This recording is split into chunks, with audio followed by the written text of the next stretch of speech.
Fui começar a gravar e aí começou a tocar o telefone daqui de casa, só que eu tomei um susto tão grande, porque não tá exatamente de dia. E aí eu tô com o livro na mão assim, pensando em assassinatos e toco o telefone. Show!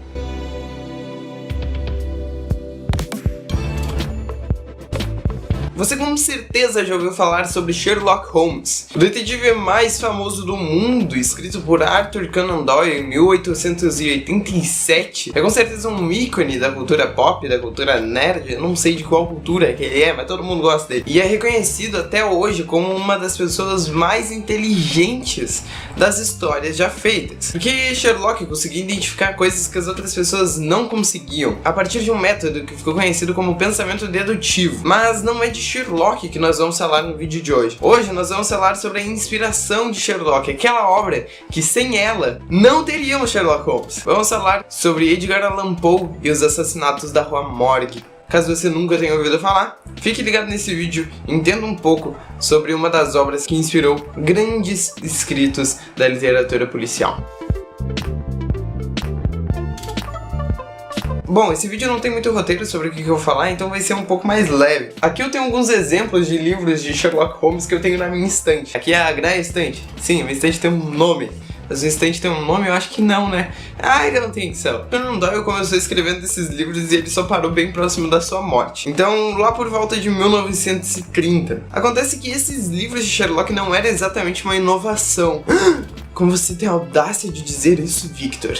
Então, a inovação veio alguns anos antes, a partir do texto que está nesse livro aqui, Assassinatos da Rua Morgue. Assassinatos da Rua Morgue, na verdade, é um conto, não é um livro, escrito por Edgar Allan Poe, escritor tão problemático que a morte dele foi como um mendigo por culpa de uma cirrose. Ele era uma pessoa atormentada, com vários distúrbios mentais e, obviamente, alcoolismo, já que essa foi a causa da sua morte. No Brasil, ele é muito mais conhecido por causa do seu conto O Corvo, que é trabalhado na escola. Eu lembro de ter trabalhado um pouco o Corvo na escola, talvez você também lembre. Ele é trabalhado não só no ensino médio, mas também no ensino fundamental, porque é uma espécie de introdução para alguns tipos de literatura. E além de O Corvo, também tem algumas outras obras famosas. Por exemplo, aqui nesse livro tem O Demônio da Perversidade, Hope Frog e os 8 Orangotangos Acorrentados, os fatos que envolveram o caso de Mr. Valdemar, Nunca Poste Sua Cabeça com o Diabo e principalmente O Gato Preto, que é uma história que não se deve ser lida antes de dormir. Eu fiz isso mais de uma vez, não é legal. E claro, Assassinatos da Rua Morgue. A partir de Assassinatos da Rua Morgue, vários artistas muito conhecidos resolveram escrever seus próprios romances policiais. Por exemplo, Chesterton, Casares e Borges, Agatha Christie e principalmente Arthur Conan Doyle. Esse conto em questão é narrado por um personagem que não diz seu verdadeiro nome, então é um narrador invisível, que é um senhor de muito dinheiro. E um dia ao encontrar o Monsieur Auguste Dupin, vê nele uma pessoa extremamente inteligente e um tanto exótica. Eles alugam um casarão afastado em uma rua em Paris e começam a desenvolver um estilo de vida totalmente diferente, assim. Durante o dia, eles fechavam todas as janelas, ficavam no maior breu, numa escuridão, conversando sobre a vida, lendo e comentando sobre algumas coisas diferentes, né, uns papo-cabeça, sei lá. E durante a noite eles saíam pra caminhar pelas ruas de Paris e observar as coisas. Acontece que Dupin, ele conseguia observar coisas incríveis.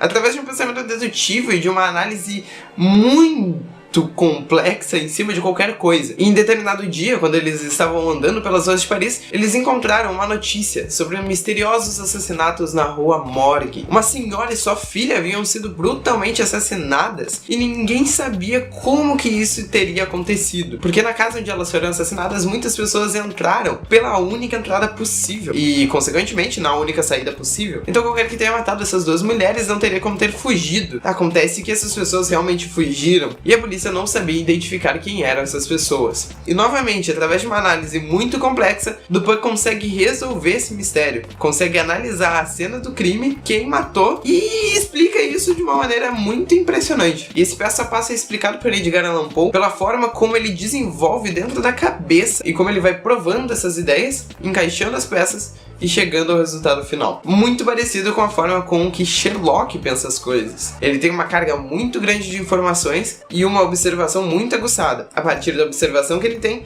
ele consegue analisar com diferentes pontos de vista, partindo do pressuposto que ele sabe muita coisa e ele consegue ter muitos pontos de vista, e aí abrindo um leque de possibilidades ele vai descartando uma a uma até chegar em um resultado final. E é mais ou menos isso que Dupin e Sherlock fazem, só que Dupin foi escrito por Edgar Allan Poe. Eu não vou entrar muito nas questões de estrutura da obra, nem fazer uma resenha sobre ela, porque não é essa a moral do vídeo. A moral do vídeo é simplesmente falar que existe esse livro e eu recomendo muito que vocês leiam.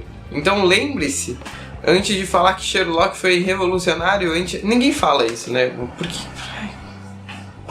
ninguém liga na real, mas é muito legal de ficar sabendo, tá bom? Tá bom? É isso, é só isso, beleza? Caso vocês tenham gostado, olha aqui pra baixo. Olha aqui pra baixo. Você tá vendo que tem um botão de like? Aperta esse botão. Passa pra algum amigo aí que você sabe que gosta de literatura. Eu faço vídeos mais complexos geralmente, mas eu só queria falar um pouco sobre Edgar Allan Poe e sobre Sherlock. Eu tenho bastante livros sobre eles, olha só. Eu posso mostrar isso pras pessoas. Olha que legal.